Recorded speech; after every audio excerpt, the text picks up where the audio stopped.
नमस्कार, लोकसभा टीवी में आपका स्वागत है। मैं हूं इरशाद अली। खबरों में आगे बढ़ेंगे मगर उससे पहले सुर्खियों पर एक नजर।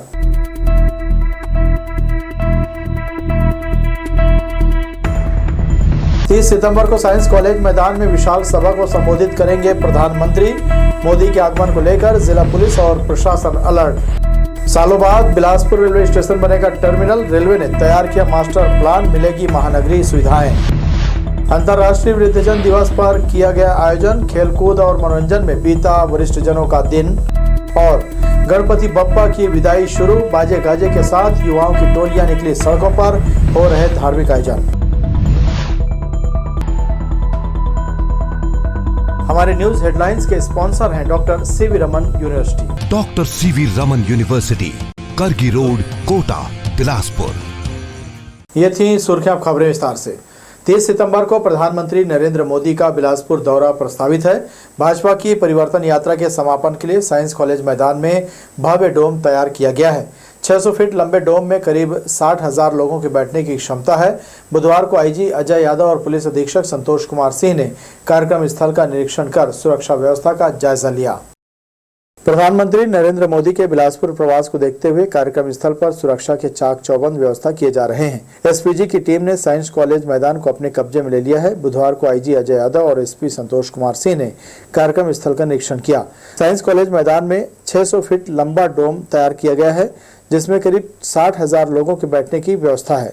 मुख्य स्टेज पर प्रधानमंत्री नरेंद्र मोदी के साथ करीब 50 दिग्गजों की बैठने की व्यवस्था बनाई गई है। कोरबा और बिलासपुर के 18 विधानसभा क्षेत्रों से हजारों की संख्या में कार्यकर्ता कार्यक्रम में पहुंचेंगे। करीब 40,000 लोगों को कार्यक्रम में आने कार्ड बांटा गया है। प्रधानमंत्री नरेंद्र मोदी 30 सितंबर को दोपहर 2 बजे साइंस कॉलेज के मैदान में सेना के हेलीकॉप्टर से उतरेंगे। उनका यहाँ करीब सवा घंटे का कार्यक्रम निर्धारित किया गया है। एसपी संतोष कुमार सिंह ने प्रस्तावित दौरे को लेकर तैयार किए गए मैप प्लान को देखा और एसपीजी के अधिकारियों से चर्चा की। प्रधानमंत्री की सुरक्षा में करीब 1000 से अधिक जवानों को तैनात किया जाएगा। लोकसभा टीवी के लिए कैमरामैन सुशांत सिंह के साथ आशीष मौर्य की रिपोर्ट। फार्मासिस्ट दिवस के अवसर पर सिम्स में कार्यरत स्टोर कीपर और इंडियन फार्मासिस्ट एसोसिएशन के सदस्यों ने केक काटकर फार्मासिस्ट दिवस मनाया। समाज में जागरूकता के लिए पोस्टर प्रेजेंटेशन, नुक्कड़ सभा, स्लोगन फॉर फार्मासिस्ट का आयोजन किया गया। इस अवसर पर सिम्स के फार्मासिस्ट द्वारा मरीजों की सुविधा के लिए वाटर कूलर डोनेट किया गया। कार्यक्रम में सिम्स के डीन डॉक्टर के सहारे, अधीक्षक, उप चिकित्सा अधीक्षक, मेडिसिन स्टोर प्रभारी सहित अन्य लोग उपस्थित रहे। कोटा जनपद के मोहंदा क्षेत्र में शासकीय निर्माण कार्यों का मूल्यांकन सत्यापन समय पर नहीं किया जाता। इसके अलावा गुणवत्ताहीन निर्माण कार्य करने सब इंजीनियर राजकिशोर तिवारी पर आरोप लगाया गया है। क्षेत्र के कृषि सभापति प्रतिनिधि भानु प्रताप कश्यप ने कलेक्टर को शिकायत पत्र दिया है। पत्र में कहा गया है कि शासकीय निर्माण कार्यों का मूल्यांकन सत्यापन करने इंजीनियर हीला हवाला करते हैं। यही नहीं, सरकारी स्कूल का नया बाउंड्री वॉल कुछ महीने में ही गिरने लगा है। उन्होंने कार्य की गुणवत्ता पर सवाल उठाते हुए जांच की मांग जिला प्रशासन से की है। मांगों को लेकर और क्षेत्र की समस्या को लेकर क्षेत्र क्रमांक 12 को लेकर आया हूं। RK तिवारी जो इंजीनियर हैं, उनके द्वारा हमारे मूल्यांकन सत्यापन में विलम्ब किया जाता है, सही समय पर नहीं किया जाता। इसको हम लोग मांग माननीय कलेक्टर महोदय जी से भी किए थे, जिसको पिछले समय TL बैठक में रखा था। उसको मेरे केवल जनपद क्षेत्र से हटाए, लेकिन कोटा जनपद से उसको नहीं हटाया गया। RS के इंजीनियर हैं। जोनल मुख्यालय बिलासपुर रेलवे स्टेशन को अमृत भारत स्टेशन योजना के तहत 435 करोड़ रुपए से विश्व स्तरीय स्टेशन बनाया जाएगा। प्रधानमंत्री नरेंद्र मोदी की आधारशिला रखने के साथ ही रेलवे ने इसका मास्टर प्लान तैयार कर लिया है। स्टेशन का 28 एकड़ में विस्तार होगा और यहाँ अत्याधुनिक सुविधाएं उपलब्ध कराई जाएंगी। रेल मंत्रालय के महत्वपूर्ण परियोजना के तहत यात्रियों को विश्व स्तरीय सुविधा मुहैया कराई जाएगी। इसके लिए अमृत भारत स्टेशन योजना अंतर्गत स्टेशनों का कायाकल्प करने की तैयारी चल रही है। बीते अगस्त महीने में प्रधानमंत्री नरेंद्र मोदी ने देश के 500 से अधिक रेलवे स्टेशनों के साथ बिलासपुर स्टेशन के पुनर्विकास के कार्य का भी शिलान्यास किया था। रेलवे ने स्टेशन को विस्तारित करने के लिए मास्टर प्लान तैयार कर लिया है। दावा किया जा रहा है कि स्टेशन को आने वाले 40-50 साल के हिसाब से यात्रियों की संख्या को ध्यान में रखकर इसकी कार्य योजना बनाई गई है। रेलवे जोन के मुख्य जनसंपर्क अधिकारी CPRO साकेत रंजन ने बताया कि रेलवे लगातार यात्री सेवाओं को सुलभ करने के लिए नवीनतम तकनीक, सुविधाओं और बुनियादी ढांचे को आधुनिक बनाने की दिशा में काम कर रहा है। जिससे देश भर के रेलवे स्टेशनों का कायाकल्प किया जाएगा। शहरों की पहचान भी रेलवे स्टेशनों से जुड़ी होती है। बिलासपुर के इतिहास में रेलवे स्टेशन का बड़ा महत्व है। ऐसे में जरूरी है कि रेलवे स्टेशनों को आधुनिक स्वरूप में ढाला जाए। बिलासपुर आधुनिक स्टेशन बनेगा तो इससे एक नया माहौल भी तैयार होगा। यात्रियों को दी जाने वाली जरूरी सुविधाओं में खान पान, पीने का पानी, ATM, internet, washroom, cover shed, standard signage जैसी चीजें शामिल हैं। बिलासपुर स्टेशन को विश्व स्तरीय रूप देते हुए ग्रीन स्टेशन का रूप दिया जा रहा है, जहां प्राकृतिक रोशनी और वेंटिलेशन का प्रावधान होगा। स्टेशन में वरिष्ठ नागरिक एवं दिव्यांगजन के अनुकूल सुविधाएं होंगी। पुनर्विकास के बाद बिलासपुर स्टेशन हाईटेक यात्री सुविधाओं के साथ टेक्नोलॉजी, स्थानीय संस्कृति और समृद्ध विरासत का आकर्षण केंद्र बनेगा। लोकसभा टीवी के लिए कैमरामैन जयसाहू के साथ भूपेंद्र सिंह राठौर की रिपोर्ट। इतवारी से होकर बिलासपुर में टर्मिनेट होने वाली शिवनाथ एक्सप्रेस अब कोरबा रेलवे स्टेशन तक चलेगी। यात्रियों की मांग और सुविधा को ध्यान में रखते हुए रेलवे ने यह बदलाव किया है। इसके लिए दूसरी ट्रेनों के परिचालन समय में बदलाव किया गया है। शिवनाथ एक्सप्रेस का बिलासपुर पहुंचने का समय सुबह 7 बजे लगभग है। अभी तक यह व्यवस्था थी कि यह ट्रेन बिलासपुर में पहुंचने के बाद टर्मिनेट हो जाती थी। इसके बाद दोपहर 2 बजे के करीब इस ट्रेन की रैक से बिलासपुर कोरबा पैसेंजर चलाई जाती थी। वापसी में कोरबा से यह ट्रेन शिवनाथ एक्सप्रेस बनकर रवाना होती थी। इस नई व्यवस्था से कोरबा, नैला, अकलतरा समेत अन्य स्टेशन के यात्रियों को अब दिक्कत नहीं होगी। विस्तार और समय में बदलाव की सुविधा 29 सितंबर से लागू होगी।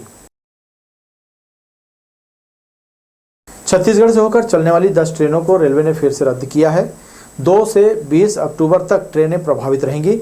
इस दौरान कुछ गाड़ियां परिवर्तित मार्ग से चलाई जाएंगी। बिलासपुर से झारसुगड़ा के बीच चौथी रेल लाइन बिछाने का काम चल रहा है। लचकुरा और ब्रजराज नगर रेलवे स्टेशन के बीच वाई कर्व को नए लोकेशन पर शिफ्ट किया जाना है। इसके लिए नॉन इंटरलॉकिंग का काम साथ में किया जाएगा। इस कार्य के चलते रेलवे ने 2 अक्टूबर से 10 ट्रेनों को अलग अलग तारीख में 20 अक्टूबर तक रद्द कर दिया है। करीब 3 महीने के भीतर रेलवे ने विकास कार्य और मेंटेनेंस के नाम पर 320 से अधिक यात्री गाड़ियां रद्द की है। ऐसे में हर सप्ताह 75 से अधिक ट्रेनें रद्द की जा चुकी है। दक्षिण पूर्व मध्य रेलवे जोन देश का सर्वाधिक माल लदान वाला जोन है। यहां से कोयला, बॉक्साइट सहित माल लदान में ये अव्वल है और सबसे बड़ा कमाई का जरिया है। यही वजह है कि मालगाड़ियों को गुजारने के लिए रेल प्रशासन सभी ट्रेनों को रोक देता है। माल लदान प्रभावित न हो, इसके लिए डेवलपमेंट और मेंटेनेंस का काम के दौरान भी मालगाड़ियों का परिचालन प्रभावित नहीं होता। केवल यात्री ट्रेनों को ही रद्द किया जा रहा है। अब जिन्हें रद्द किया गया है उसमें Bilaspur Patna express, Patna Bilaspur express, Tata Itwari Tata express, Shalimar Kurla express, Tatanagar Bilaspur Tatanagar Kurla Shalimar superfast Dnyaneshwari express और शालीमार कुर्ला सुपरफास्ट एक्सप्रेस शामिल है। लोकसभा टीवी के लिए कैमरामैन जयसाहू के साथ भूपेंद्र राठौर की रिपोर्ट। खेल के दौरान बच्चों सरीखे शोर शराबा और नोकझोंक करते बड़ों को देखना उत्सुकता भरा था। वरिष्ठ जनों के लिए खेलकूद स्पर्धा का आयोजन ज्येष्ठ नागरिक संघ ने समाज कल्याण विभाग के सहयोग से बुधवार को अनुभव भवन में किया। समाज में वरिष्ठ का दर्जा प्राप्त लोगों के प्रति सम्मान और उन्हें सुरक्षा प्रदान करने का दायित्व परिजनों के साथ पूरे समाज का होता है। इनके लिए 1 अक्टूबर अंतर्राष्ट्रीय वरिष्ठ जन दिवस समर्पित है। दिवस के पूर्व अनुभव भवन में खेलकूद स्पर्धा का आयोजन ज्येष्ठ नागरिक संघ ने बुधवार को किया। एक तरफ लूडो खेलते शांत और हर चाल पर खिलाड़ी नजरें जमाए थे। इसी समय आउटडोर गेम्स में खिलाड़ियों के बीच धमा चौकड़ी मचा था। कुर्सी दौड़ में दर्शक बने वरिष्ठ सदस्य चीटिंग करने पर ऑब्जेक्शन की मुद्रा में सामने आ जाते तो कभी मिलकर शोर मचा रहे थे। सही कहा है, बुढ़ापा बचपन लौटाता है। मटकी तोड़ मनोरंजन के साथ मस्ती भरा खेल इसमें शामिल किया गया। हर प्रयास पर उत्साह और हुटिंग की मिलीजुली आवाजें आ रही थी। कुल जमा सभी ने मिलकर एंजॉय किया। खेल को सर ऐसा है ना, जीवन एक खेल है। आदमी की कोई उम्र नहीं होती खेलने की। वो जीवन भर खेलता है, लेकिन अपनी उम्र और अपनी क्षमता के आधार पर खेलों का खेल चयन करता है। आज विशेष ये आयोजन हुआ, इसमें एंजॉय कर रहे हैं आप? बिल्कुल बिल्कुल, बहुत प्रसन्नता मिल रही है। सभी को अपनी उम्र की मतलब परवाह नहीं है और अपनी उम्र से भी हटकर वो मतलब खेल रहे हैं, चाहे माताएं हो, बहनें हो, चाहे दोस्त हो, यार हो, सब लोग मिलजुल खेल रहे हैं। बच्चों की तरह लड़ क्यों रहे हैं? लड़ रहे हैं बीच में सर। अब क्या है, 60-70 के बाद में क्या है, आदमी का मन क्या है, मस्तिष्क थोड़ा कमज़ोर हो जाता है धीरे धीरे, आप न जाने चाहे ना जाने, इसीलिए वो उलझ रहे हैं। बाकी थोड़ी देर के लिए फिर बाद में फिर आपस में मिलकर फिर आपस में एक दूसरे के साथ खेलेंगे बढ़िया। स्कोरिंग और निर्णायक की भूमिका में वरिष्ठ सदस्य सत्यभामा अवस्थी और समाज कल्याण विभाग के कर्मचारी मौजूद थे।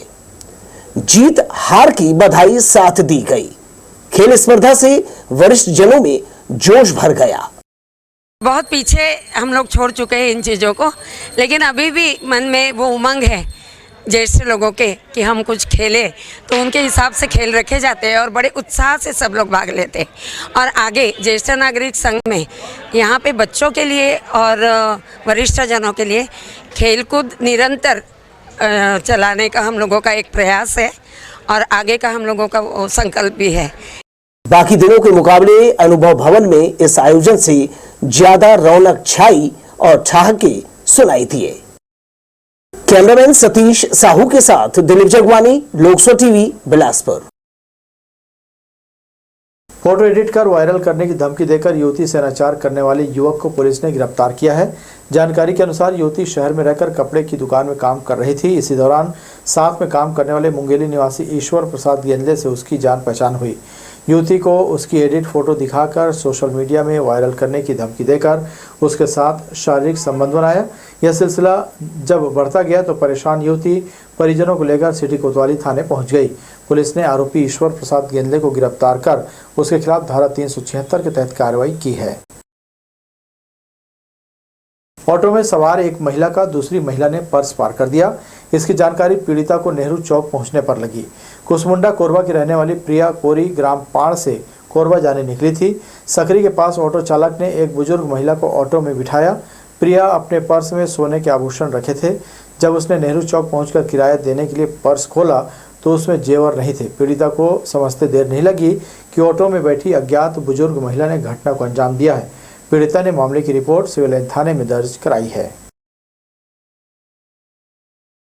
सकरी से मंगला चौक के बीच में ना ऊपर से निकल गए, मतलब मोबाइल निकाले ना, और बाद मोबाइल निकाले के बाद ना ऊपर से खुला रहेगी, मतलब और बंद नहीं कर पाए। हाँ हाँ, महिला बैठी थी ना बीच में साइड में। फिर बाद में ना मतलब पैसा देने के लिए नेहरू चौक में देखी तो नहीं थे सोना, झुमकर, इस मंगलसूत्र 1000 पैसा और नथनी जैसे ना। बढ़ेंगे अहम खबरों की ओर, मगर उससे पहले सुर्खियों पर एक नजर।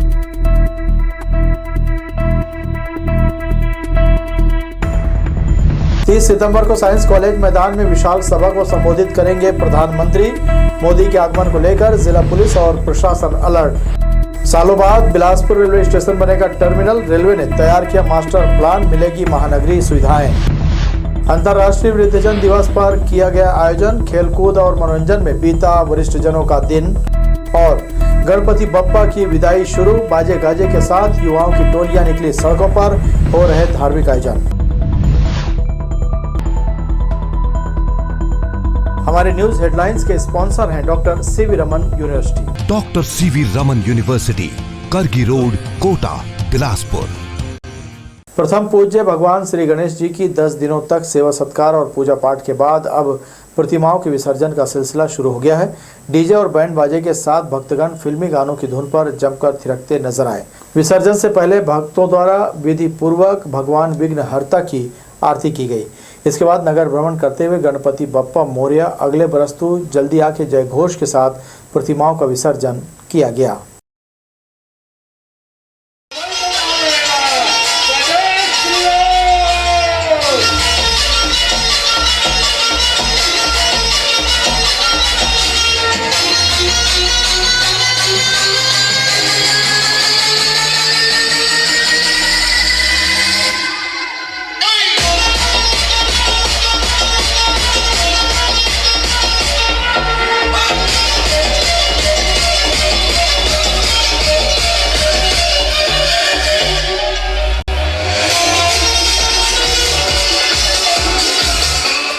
मंगला स्थित बाल गणेश उत्सव समिति ने जगराता का आयोजन किया। शहर के कलाकारों ने भक्ति गीतों से यहाँ समा बांधा। धार्मिक आयोजन में लोगों ने भक्ति संगीत का आनंद लिया। कार्यक्रम की शुरुआत प्रथम पूज्य भगवान गणेश वंदना और महाआरती से हुई। शहर के कलाकार संतोष मिश्रा, निकिता और सारंग ने शानदार प्रस्तुति से खूब तालियां बटोरी।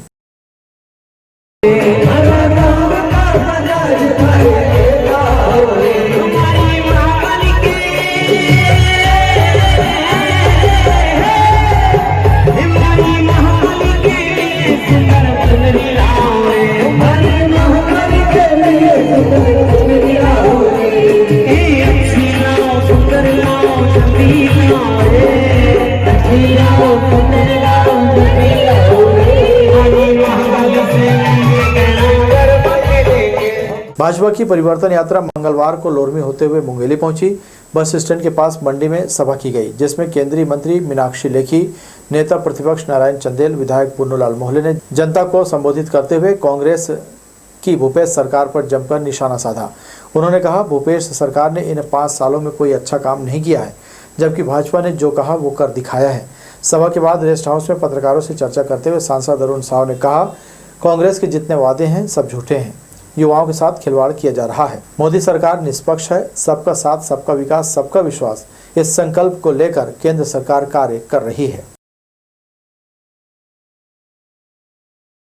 रक्षाबंधन के दिन 2 बेटियों का सामूहिक बलात्कार घटना होती है। शिक्षक दिवस के दिन एक शिक्षिका के साथ सामूहिक बलात्कार की घटना होती है। और हद तो तब हो गई,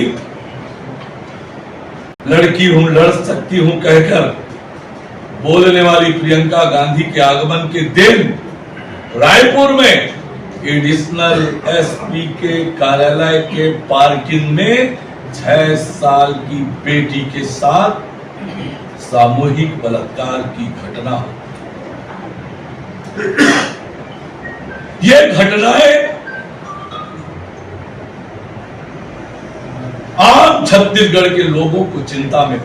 चिगराजपारा से टिकरापारा जा रहा मारुति वैन दयालबंद चौक के पास सीवरेज के चेंबर में जा घुसा। सड़क सही तरीके से रेस्टोरेशन नहीं होने के कारण सीवरेज के चेंबर के पास अंदर गहरा गड्ढा हो गया था। जैसे ही वैन के आगे का पहिया चेंबर के ऊपर आया, वाहन नीचे धंस गया। आसपास के लोगों की मदद से वाहन को बाहर निकाला गया। गौरतलब है कि सीवरेज का काम शुरू से ही लोगों के लिए मुसीबत का कारण बना हुआ है। आए दिन वाहन गड्ढों में गिर रहे हैं। वर्ष 2008 में शुरू हुई सीवरेज परियोजना शुरू से ही फेल साबित हुई है। सड़क में सीवरेज का पाइपलाइन डालने के बाद उसका सही तरीके से रेस्टोरेशन नहीं किए जाने के कारण सड़कें भी खराब हुई हैं। अब चेंबर जगह जगह से धंस रहे हैं और रोजाना हादसे सामने आ रहे हैं। जल निकासी की समस्या से इमलीपारा के नागरिक काफ़ी समय से परेशान हैं। नियमित सफाई नहीं होने से कचरे से नाली भरी है। कई स्थानों पर टूटी नाली से गंदा पानी बहकर गलियों में भर गया है। इससे उठती दुर्गंध से आते जाते लोग हलाकान हैं। जल जमा होने से अच्छी खासी सड़क को भी नुकसान हो रहा है। निगम सीमा से लगे ग्राम पंचायतों में इन दिनों जमकर अवैध प्लाटिंग की जा रही है। सकरी और हाफा पंचायत के बीच ग्लोबल सिटी कॉलोनी में मकान बनाने वाले रहवासी बुनियादी सुविधाओं की कमी से जूझ रहे हैं। सस्ते के फेर में पड़कर प्लाट खरीदने वालों को अब पछतावा हो रहा है। शहर से लगे क्षेत्रों में बड़े पैमाने पर अवैध प्लाटिंग का खेल चल रहा है। ये सब अधिकारियों की मिलीभगत से किया जा रहा है। यही वजह है कि अधिकांश मामलों में अधिकारियों की मौन सहमति रहती है। सकरी और हाफा इलाके में 1 दर्जन से भी अधिक जगहों पर अवैध प्लाटिंग हो रही है। बाकायदा इन जगहों पर बड़े बड़े बैनर लगाकर अपनी कॉलोनी का प्रचार किया जा रहा है। सूत्रों से पता चला है कि बिल्डर ने प्लाटिंग से पहले टाउन एंड कंट्री प्लानिंग से अनुमति ही नहीं ली है। इसके बाद भी धड़ल्ले से अवैध प्लाट काटकर लोगों को बेचा जा रहा है। सकरी पिंडीडी बाईपास के पास मुख्य मार्ग से कुछ मीटर दूरी पर ग्लोबल सिटी नाम की एक कॉलोनी बनाई गई है। यहाँ मकान भी बनाकर बिल्डर द्वारा बेचा गया है, मगर सुविधाओं का यहाँ नामो निशान नहीं है। बरसात के दिनों में समस्या और भी विकराल हो जाती है। रहवासियों ने बताया कि बारिश का पानी उनके घरों में भर जाता है। शिकायत करने पर हाल ही में यहाँ मुरम गिराया गया है। 2 दिनों से इस कॉलोनी में बिजली बंद है, जिसके चलते रहवासियों को पेयजल के लिए भी जूझना पड़ रहा है। यहाँ तो एक बात क्या है, रोड भी बनाना जरूरी है और पानी जैसे ज़्यादा गिरा तो यहाँ पानी पूरा भर जाता है। ये खेत का पानी पूरा आता है? उधर से खेत का पानी आता है पूरा। परेशानी होती है बरसात में आने? हाँ, परेशानी होती है। लाइट भी बंद है। कल 4 बजे से लाइट बंद है, अभी तक के नहीं आया है। बिजली का। हाँ, अब उसके नाम पानी की क्या व्यवस्था है? पानी की व्यवस्था वहीं से पाइप मतलब बिछा है। अब लाइट रहेगा तब तो आएगा। आप लोग कभी शिकायत नहीं करते जिससे? शिकायत कर रहे हैं बिल्डर से, तो ट्रांसफार्मर यहाँ लगवाऊंगा इस करके बोला है। अवैध प्लाटिंग पर कड़ाई से रोक लगाने शासन ने नया आदेश जारी किया है। इसके बावजूद अधिकारियों की मिलीभगत से जमीन बेची जा रही है, जिसका खामियाजा यहाँ के रहवासियों को उठाना पड़ रहा है। जिम्मेदार अधिकारियों का इस ओर ध्यान नहीं जा रहा है। लोकसभा टीवी के लिए कैमरामैन जय साहू के साथ भूपेंद्र सिंह राठौर की रिपोर्ट। रेलवे ने अंडरब्रिज बनाने पर लाखों रुपए खर्च किया। अब इसमें भरा पानी आने जाने वालों के लिए परेशानी का कारण बन रहा है। खासकर बारिश के मौसम में अक्सर पानी भरा रहता है। लोखंडी अंडरब्रिज में जल भराव की स्थिति होने से लोखंडी मंगला से सकरी आने जाने वाले लोगों की मुसीबतें बढ़ गई हैं। पानी निकासी की कोई ठोस व्यवस्था नहीं किए जाने से लोगों में रेलवे के खिलाफ नाराजगी है। तो ये थी हमारी लोकसभा टीवी की तमाम खबरें। अगले बुलेटिन में आपसे फिर होगी मुलाकात। तब तक के लिए इरशाद को दीजिए इजाजत। नमस्कार।